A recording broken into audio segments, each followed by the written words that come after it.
अस्सलाम वालेकुम दोस्तों, वेलकम करते हैं आपका फिर से एक बार आपकी अपनी यूट्यूब चैनल राकिब ज़िया में। तो ये जो हमारा आज का टॉपिक है इंटरनेशनल रिलेशंस का टॉपिक है। ये हमारा जो बीजी यानी BA fourth semester Kashmir university का है, या जो क्लस्टर यूनिवर्सिटी का बीए फोर्थ सेमेस्टर है, या जितने भी आउटसाइड यूनिवर्सिटीज़ में इंटरनेशनल रिलेशन जहाँ पे पढ़ाया जाता है उनके लिए ये टॉपिक बड़ा इंपॉर्टेंट है। तो दोस्तों, इससे पहले हमने पहला टॉपिक जो है international relations, nature, scope and significance, ये हम ऑलरेडी डिस्कस कर चुके हैं। डिस्क्रिप्शन में इसका लिंक दिया है, आप इसको वहां से डाउनलोड कर सकते हैं। दूसरा टॉपिक जो है cold war causes and consequences, ये भी हमने ऑलरेडी यूट्यूब चैनल के ऊपर अपलोड किया है। इसका भी लिंक मैं नीचे दे रहा हूं, वहां से आप इसको डाउनलोड करेंगे। तो अब हमारा थर्ड टॉपिक रहता है and of cold war and emergence of American hegemony, कि कोल्ड वार का एंड कैसे हुआ, कब हुआ, और फिर एमरजेंस ऑफ अमेरिकन हेजुमनी, अमेरिका की जो हेजुमनी है, अमेरिका का जो कंट्रोल है, अमेरिका की जो डोमिनेंस है, अमेरिका का जो कंट्रोल है वर्ल्ड के ऊपर, वो कैसे शुरू हुआ। क्योंकि हम जानते हैं कि कोल्ड वार के दौरान दुनिया में दो सुपर पावर्स थे, यूएसए एंड यूएसएसआर। तो इन दो सुपर पावर्स के बीच में ये कोल्ड वार शुरू हुआ था, 91 में इसका एंड हुआ। तो उसके बाद दुनिया में सिर्फ एक सुपर पावर बचा, जिसको हम कहते हैं यूएसए, या जिसको हम कहते हैं अमेरिका। तो अमेरिकन हेजुमनी जो है, अमेरिकन डोमिनेंस जो है, अमेरिका का जो कंट्रोल है वर्ल्ड के ऊपर, या हम कह सकते हैं अमेरिका की जो गुंडागर्दी शुरू हुई 91 के बाद, वो कैसे शुरू हुई, उसके ऊपर हम बात करेंगे आज। तो दोस्तों, अभी तक अगर आपने हमारे चैनल को सब्सक्राइब नहीं किया है तो इसको सब्सक्राइब कीजिए, लाइक कीजिए, शेयर कीजिए, और जो आपकी कमेंट्स है उनको भी हमारे साथ शेयर कीजिए। तो ये देखिए, ये हम आ गए स्क्रीन के ऊपर। पॉलिटिकल साइंस का हमारा सब्जेक्ट है, और हमारा ये बीजी फोर्थ सेमेस्टर कश्मीर यूनिवर्सिटी के रिगार्डिंग हमने ये टॉपिक बनाया है, लेकिन बाकी बच्चे भी इसका फायदा उठा सकते हैं। और ये मैं राकिब अहमद ज़िया हूँ, जिसने ये आपको आपके साथ इस वक्त बात कर रहा है। और आज जो हमारा टॉपिक है that is end of cold war and emergence of American hegemony. तो अमेरिकन हेजुमनी जो है, कोल्ड वार का जो एंड हुआ, ये कैसे हुआ, इसके बारे में हम आज बात करेंगे। तो आप हमारी चैनल पे बने रहिए, इंशाल्लाह आज इस टॉपिक को हम कंक्लूड करेंगे। तो इसका मैं जो है आपका मटेरियल भी सेंड करूंगा, आपको परेशान होने की जरूरत नहीं है। हम सिर्फ यहाँ पे कुछ इंपॉर्टेंट पॉइंट्स को डिस्कस करेंगे। तो the sudden collapse of the Soviet union took everyone surprise. जो सोवियत यूनियन था, या जिसको हम यूएसएसआर भी कहते थे, तो इसका गिरना, टूटना, बिखर जाना जो था, इसने हर एक को सरप्राइज किया। क्योंकि दुनिया का एक सुपर पावर एकदम डिसइंटीग्रेट हुआ, एकदम डिस्ट्रॉय हो गया, इसके टुकड़े हो गए, तो हर एक सरप्राइज में था। It would appear that US hegemony began in 91 after Soviet Union disappeared from the international scene. तो 91 के बाद अमेरिकन डोमिनेंस या अमेरिकन हेजुमनी जिसको हम कहते हैं, वो शुरू हुई, क्योंकि अब सोवियत यूनियन जो है वो नक्शे से हट चुका था, अब उसके टुकड़े हो चुके थे। In August 90, Iraq invaded Kuwait, rapidly occupying and subsequently annexed it.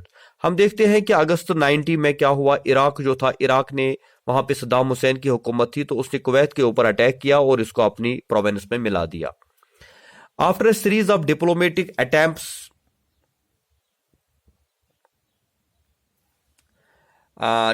attempts failed at convincing Iraq to quit its aggression, the United Nations mandated the liberation of Kuwait by force. तो उसके बाद काफी इसको इराक को मनवाने की कोशिश की गई, लेकिन सद्दाम हुसैन ने किसी की बात नहीं सुनी। तो उसके बाद यूएनओ ने फैसला लिया कि वो सद्दाम हुसैन के खिलाफ एक्शन करेंगे। इसमें क्या हुआ, for the UN this was a dramatic decision after years of deadlock during the cold war. The US president George H.W. Bush held the emergence of a new world order. तो ये पहला मौका था America के लिए, जब वो किसी कंट्री के ऊपर अटैक करने का सोच रहा था। उस वक्त अमेरिका का जो प्रेसिडेंट था वो था जॉर्ज H.W. बुश। तो उसने एक न्यू वर्ल्ड ऑर्डर की बात की, और उसके बाद क्या होता है, a massive coalition force of 6,60,000 troops from 34 countries fought against Iraq and defeated it in what came to be known as the first Gulf War. उसके बाद हम देखते हैं कि फर्स्ट गल्फ वॉर शुरू हुआ। जिसमें 6 लाख से ज्यादा जो फौजी थे 34 कंट्रीज के, जिनको अमेरिका लीड कर रहा था, तो उन्होंने इराक के ऊपर अटैक किया। However, the UN operation which was called Operation Desert Storm, इस ऑपरेशन को नाम दिया गया Operation Desert Storm, was overwhelmingly American and American General Norman led to the UN coalition and 75% of the coalition force were from US। लेकिन ये basically UNO का attack नहीं था, ये बेसिकली अमेरिका का अटैक था, क्योंकि इस अटैक को कंप्लीटली जो है अमेरिका जो है लीड कर रहा था। तो इराकी सदर सद्दाम हुसैन जो था, सद्दाम हुसैन को के ऊपर दबाव डाला गया और कुछ दिनों के बाद ही उसने जो अपने फोर्सेस थे उनको विड्रॉ किया फ्रॉम कुवैत। तो इस तरह से पहली बार हमने देखा 50-60 साल के दौर में कि जब पहली बार एक सुपर पावर ने किसी कंट्री के ऊपर अटैक किया और अपनी जो डोमिनेंस थी उसको दिखाया। क्योंकि जो फर्स्ट गल्फ वॉर की हम बात करते हैं, इसमें बेसिकली अमेरिका वही कर रहा था जो इस वक्त रशिया यूक्रेन के अंदर कर रहा है। आप जानते हैं यूक्रेन एक छोटा देश है और रशिया एक सुपर पावर है। इन दोनों के बीच में इस वक्त वॉर चल रही है और हम देखते हैं कि रशिया किस तरह से वहां पे बड़े बड़े बॉम्ब्स गिरा रहा है और अपने जो वेपन्स उसके पास है, जो जितना भी उसका हाईली प्रोफेशनल वेपन्स है, वो उनका इस्तेमाल यूक्रेन के ऊपर कर रहा है। जबकि हम देखते हैं कि यूक्रेन एक छोटा देश है, वो इसका मुकाबला नहीं कर सकता। लेकिन यूएसएसआर रशिया को यह दिखाना है दुनिया को कि I am the super power, I am the number 1। And same happened in 91 when USA attacked on this Iraq. तो सेम ऐसा ही हुआ, क्योंकि first Gulf war revealed the vast technology gap that had opened up between the US military capability that the other states। क्योंकि इसमें computer war इसको हम बोलते हैं, क्योंकि इससे पहली बार जो है कंप्यूटर का इस्तेमाल किया गया, वीडियो गेम्स का, या जो हम कहेंगे लाइव इस वॉर की कवरेज टेलीविजन के ऊपर पूरी दुनिया देख रही थी। क्योंकि सेकंड वर्ल्ड वॉर में जब यूएसए ने हिरोशिमा और नागासाकी के ऊपर एटम बम गिराया था, तो उसके बाद से पहली बार ये अमेरिका को मौका मिल रहा था किसी और देश के ऊपर अटैक करने का।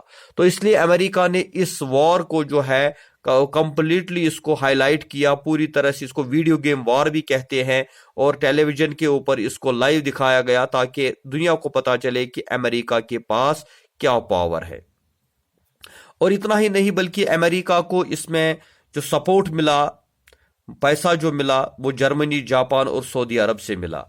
और इस वजह से अमेरिका को कोई नुकसान नहीं हुआ, बल्कि जितना भी उनका पैसा खर्च हुआ वो उन्होंने हासिल किया इन अरब देशों से। सऊदी अरब की बात हम करेंगे। तो ये बेसिकली था अमेरिकन डोमिनेंस। तो इसमें growth of unilateralism is a very doctrine of agenda that supports one sided action. तो यूनिलेटरिज्म का मतलब होता है कि जब आपके पास एक ही साइड हो, एक ही सुपर पावर हो। और हम देखते हैं आजकल मल्टीपोलर वर्ल्ड की हम बात करते हैं, पहले बाइपोलर हुआ करता था यूएसए एंड यूएसएसआर, लेकिन यूनिलेटरिज्म यानी अमेरिका सारी दुनिया को लीड कर रहा था और अमेरिका दुनिया को दिखा रहा था कि मैं नंबर 1 हूं और सब लोग जो है मेरे साथ हो जाए। और इस तरह से हम देखते हैं जितने भी दुनिया की कंट्रीज थी, खासतौर से यूरोपियन कंट्रीज, उन्होंने इस वार में जो है अमेरिका का साथ दिया। हालांकि जर्मनी और टर्की जो थे उन्होंने डायरेक्टली वॉर में जो है पार्टिसिपेट नहीं किया, लेकिन फिर भी जो अमेरिका था, जितने भी नेटो मेंबर्स थे इंक्लूडिंग यूनाइटेड नेशंस, तो उन्होंने अमेरिका को इसमें सपोर्ट किया। और यूनिलेटरिज्म में यह भी कहा जाता है कि जो वीटो पावर अमेरिका के पास है, तो अमेरिका नहीं चाहता है किसी और देश के पास ये वीटो पावर आ जाए। So world dominated by the USA. After the collapse of USSR, most important event of the world history is considered the emergence of United States of America as the unipolar or whole world dominated by the USA। हम देखते हैं USSR के disintegrate होने के बाद, यानी Russia के टुकड़े होने के बाद, दुनिया ने जो सबसे पहली चीज देखी वो था अमेरिका का एक यूनिपोलर जो है वर्ल्ड की तरफ आ जाना, यानी जो होल वर्ल्ड है that is dominated by USA. हम देखते हैं 1945 से लेकर 90 तक जो था, यह कम से कम 4 डिकेड्स की हम बात करते हैं। तो इसमें दुनिया के अंदर 2 सुपर पावर थे, कैपिटलिस्ट वर्सेस जो सोशलिज्म था, या हम कहेंगे वेस्टर्न कंट्रीज थी एक साइड से, दूसरे साइड से कैपिटलिस्ट कंट्रीज थी। तो इनके बीच में ये जो वॉर चल रहा था, तो ये एंड हुआ और उसके बाद हमने देखा दुनिया में जो है सिर्फ अमेरिका का बोलबाला हुआ। और जो अमेरिका के साथ बाकी कंट्रीज है, जिनमें हम इंग्लैंड की बात करेंगे या फ्रांस की बात करेंगे, तो उन्होंने भी अमेरिका को तस्लीम किया, एक्सेप्ट किया एक सुपर पावर। और हम देखते हैं कि आज वो वही बात करते हैं जो अमेरिका उनसे कहता है। और ये डोमिनेंस आज भी कंटिन्यू है। ऐसा नहीं है कि वर्ल्ड में जो है सुपर पावर अब कोई और है, बल्कि अमेरिका ही सारी दुनिया को इस वक्त डोमिनेट कर रहा है। जैसे हमने रिसेंटली देखा, इमरान खान ने जो कोशिश की थी कि अमेरिका को साइड लाइन कर दे, लेकिन अमेरिका ने अपने पावर का इस्तेमाल करके उसकी गवर्नमेंट को ही गिरा दिया।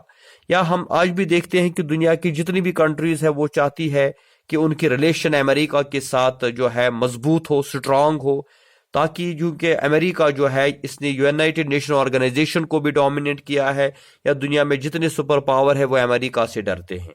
हालांकि अब अमेरिका के लिए भी चैलेंज है वर्ल्ड में। अब चाइना भी एक एमर्ज सुपर पावर हो रहा है, या रशिया ने भी जो है अपना कदम बढ़ाना शुरू कर दिया है। लेकिन फिर भी हम कहेंगे कि आज भी जो है डोमिनेंस या हेजुमनी जो है अमेरिका की है वर्ल्ड के ऊपर, और ये शुरू हुआ था कोल्ड वॉर के बाद।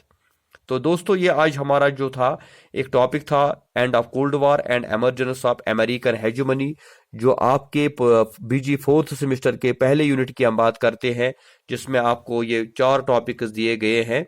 जैसा हमने ऑलरेडी आपको बोला है कि पहला टॉपिक हम एक्सप्लेन कर चुके हैं, और दूसरा जो है cold war causes and consequences, उसका वीडियो भी हमने बहुत पहले अपलोड किया था, वो हम आपके साथ शेयर करेंगे ग्रुप के ऊपर।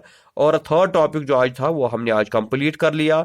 इंशाल्लाह नेक्स्ट टॉपिक जो हमारा होगा that is growth and development of global financial institutions, तो उसके ऊपर हम आगे बात करेंगे। इस तरह से हम पॉलिटिकल साइंस के जितने भी चैप्टर्स है 4th सेमेस्टर के, उनको एक एक करके एक्सप्लेन करेंगे, और हम चाहेंगे कि टाइम पे आपका सिलेबस कंप्लीट हो जाए, और साथ ही जो स्टडी मटेरियल है वो भी आपको प्रोवाइड किया जाएगा। और इसके अलावा जो बाकी सब्जेक्ट्स की आप बात करते हैं, तो उसके बारे में भी हम वीडियोस बनाएंगे, चाहे वो इंग्लिश की बात हो, चाहे वो एजुकेशन की बात हो, हिस्ट्री की बात हो, या सोशोलॉजी, या किसी और सब्जेक्ट की। तो हम आहिस्ता आहिस्ता इंशाल्लाह हर एक टॉपिक के ऊपर डिस्कशन करेंगे, और स्टडी मटेरियल भी आपको प्रोवाइड करेंगे। बस आप हमारे चैनल पे बने रहिए, इसको शेयर कीजिए, इसको लाइक कीजिए। Thank you very much. खुदा हाफिज।